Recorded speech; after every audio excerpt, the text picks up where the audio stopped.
civil investigation into Jerrold's security clearance. The witch hunt continues. The fact is that I guess we got 81 letters. There was no collusion. That was a hoax. There was no anything. And they want to do that instead of getting legislation passed. 81 people or organizations got letters. It's a disgrace. It's a disgrace to our country. I'm not surprised that it's happening. Basically, they've started the campaign. So the campaign begins. But the campaign's actually, their campaign's been going on for the last 2.5 years. So it's a shame. And the people understand it. When they look at it, they just say presidential harassment.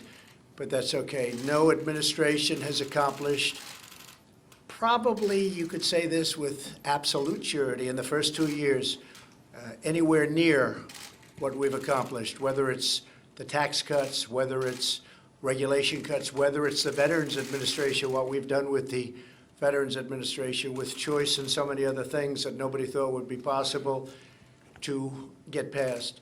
No administration has done in its first 2 years what the Trump administration has done. So what the Democrats want to do, they cannot stand the loss. They could not stand losing in 2016.